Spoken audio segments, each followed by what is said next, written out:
Hey everybody, welcome to the Odd Vlog. My name is Richie, and in this episode we are going to look back at 2022 and review all of the Marvel content that we got last year.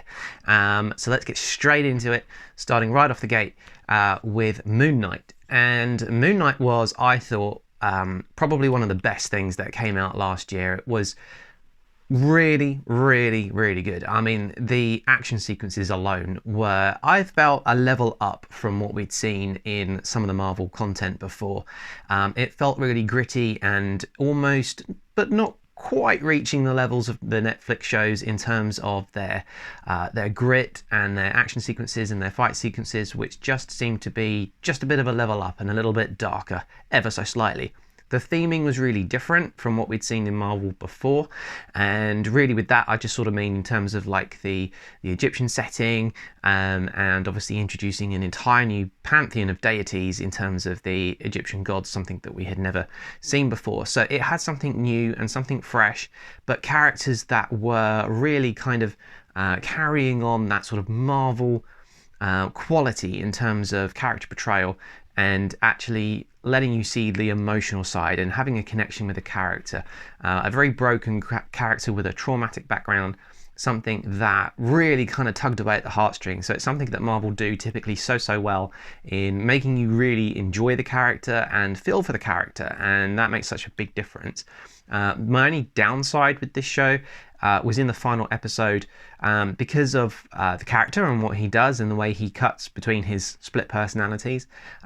The last kind of fight sequence, the thing that we'd kind of been building up to, was a little bit kind of cut short in that he kind of he flipped out in terms of his different characters, and you didn't get to see how he actually managed to beat the bad guy in terms of his final fight.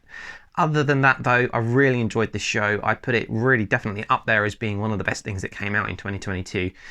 Fresh content that felt really different, really true to the character, brilliantly done, and really connected on an emotional level with the character. So a great start to the year. That was then followed up with the first movie of 2022 for Marvel, and that was Doctor Strange and the Multiverse of Madness. Now, I've done a separate video reviewing the Doctor Strange movie when it came out, so by all means please do go back and have a look at that for a full review.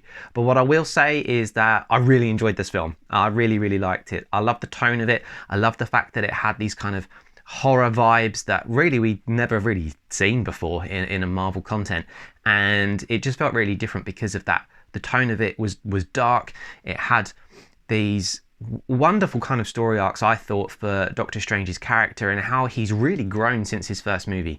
You've really seen him grow into this role of a superhero, and his powers are obviously all there and all come to the fore, and it's brilliant to kind of see that character development.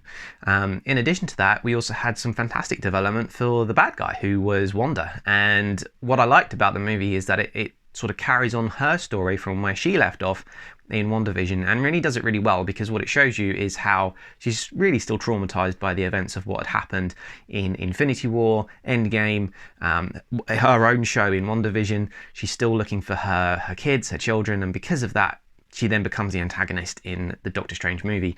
And I felt that it worked really well. I thought it was particularly well done. Sam Raimi did a fantastic job with this story, I thought. I would argue easily the best movie that came out for Marvel in 2022. But there is a caveat to that, which I'll get to later. What came after that? Well, let's jump to Ms. Marvel, that came out sort of halfway through the year. A bit of an up and down show for me. I felt like it was... it took me a long time to kind of get into the series. It took me a long time to really start to enjoy it and engage with the characters a little bit. I felt like it was a little slow for the first few episodes in terms of really kind of getting into a flow and getting into her powers and trying to use them and get to know them. And because of that, it felt like it had taken a long time for you to kind of come along in her journey and join the ride. Overall, I thought it was okay. I didn't love it. I didn't hate it. It was worth a watch. But ultimately, I think really for me, the kind of draw into the series was how it's going to then tie into the upcoming Captain Marvel movie, and obviously seeing her in the end of the series was fantastic. So it was a good show. I really enjoyed it. Again, very different in its theming.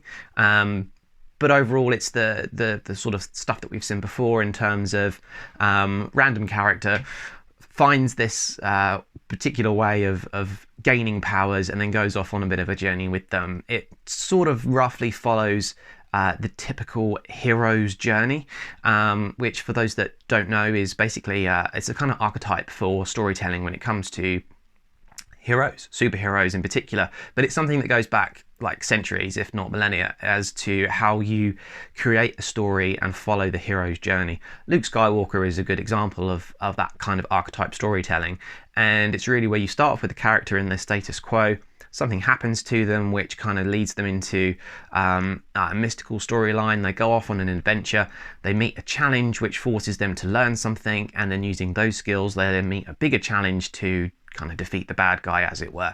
And then after that there's the return home, and then a new status quo is set. That's very, very loose, and it is a lot more detailed than that.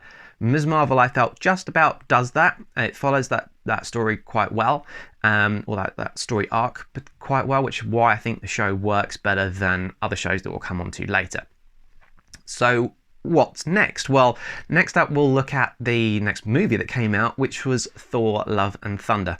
I have to say, it's not only, in my opinion, the worst movie that Marvel have ever made, it's possibly the worst movie that I've ever seen. I genuinely got to about halfway through this movie and thought, why am I watching this? It is total garbage. The pacing is too fast. The characters all look like buffoons. The story is just ridiculous, and it's just not good. It's so bad. The humour is dreadful. I mean, there's these screaming goats that the first time you see them, okay, funny, but after they've been screaming at you in every other scene, it just becomes too much. Your lead character is Thor, and he's made to look like an idiot throughout, and it's just awful. You have Jane Foster, who becomes the mighty Thor, and by the end of the movie, spoiler alert, that character dies, and you should feel some sadness, but I have to say the direction on this movie is just terrible. He's clearly got no idea how to actually portray emotional scenes like that, compared to, say, Moon Knight, where you emotionally connect with a character.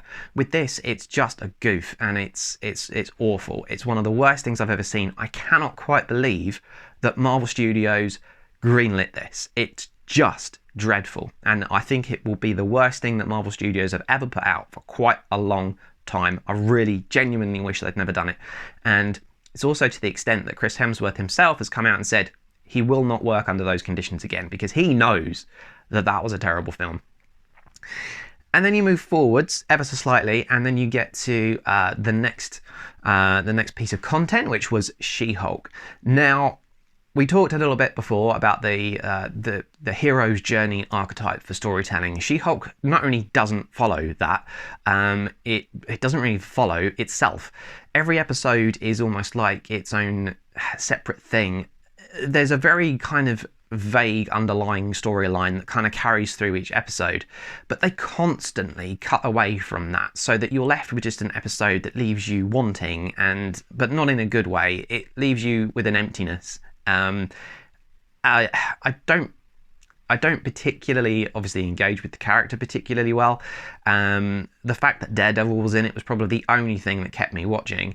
I don't like the way that they again, they really take characters like the Abomination and make him into a clown, and it's like, what have you done to this character? Why have you taken a character that's really cool and could be so incredible to see, and then turn him into a goof? It's just awful. And then the actual episodes, at the time I was kind of enjoying them. The humour was okay, it wasn't too bad, but again, there's no linear storytelling in this. It doesn't follow that archetype of proper hero journey storytelling, and because of that, the character is completely unengaging.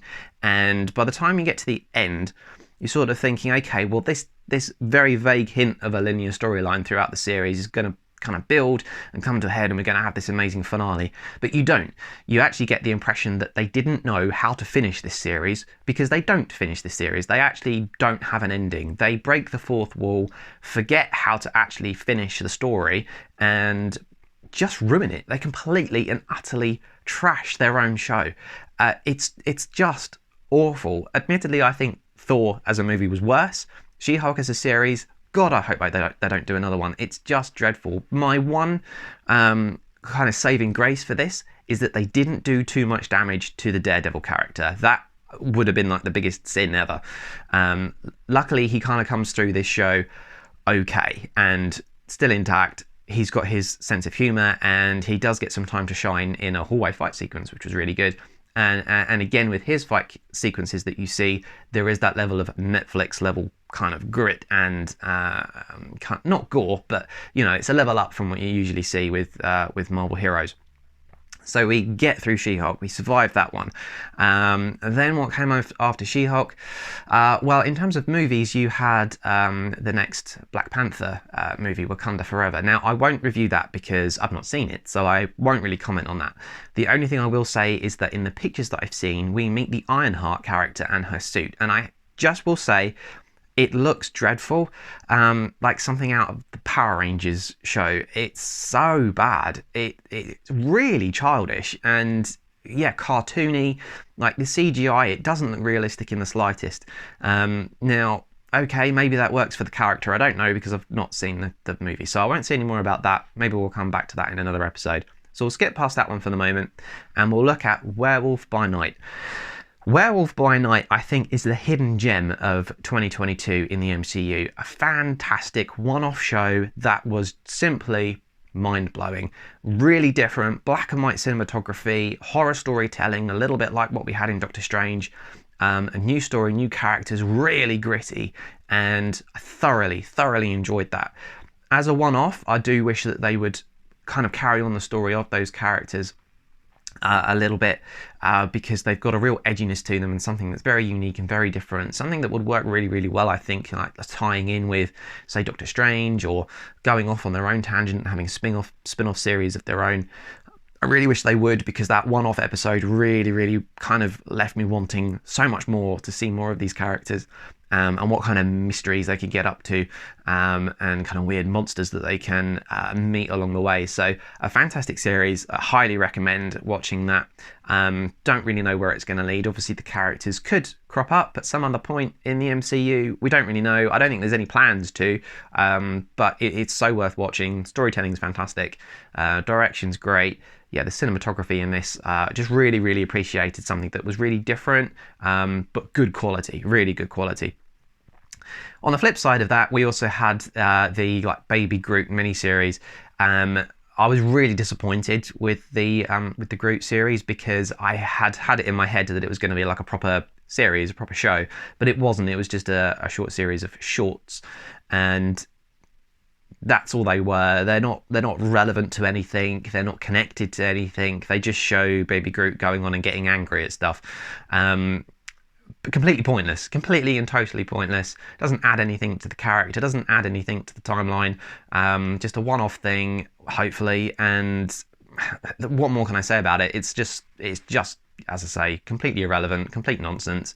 Okay, if you want to laugh for 5 minutes, but it really is just 5 minutes. And there you go, something that you can really easily just dismiss and throw away.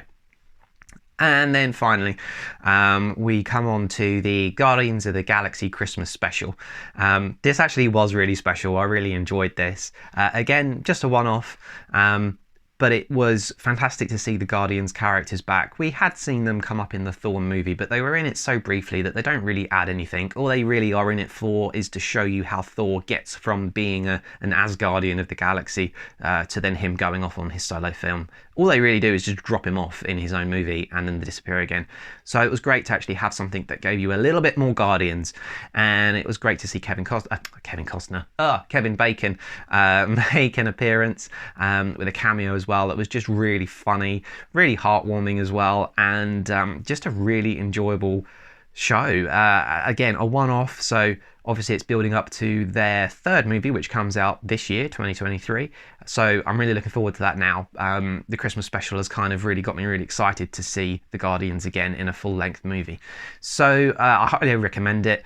Yeah, it's just, as I say, a really good kind of heartwarming Christmas story, and I won't go too much into it because it's not been out for very long, so some people might not have seen it. But I highly recommend it. definitely watch it. It is worth watching. It's better to watch that than Baby Groot, to be honest. But as a one-off series, yeah, definitely catch it. Check it out. It's definitely a lot of fun. So there we go. That was 2022. A real mixed bag of some fantastic stuff and some really bad stuff. So a bit of a dodgy year, or all told, and it wraps up this current phase 4 of the MCU as well, finishing with Black Panther.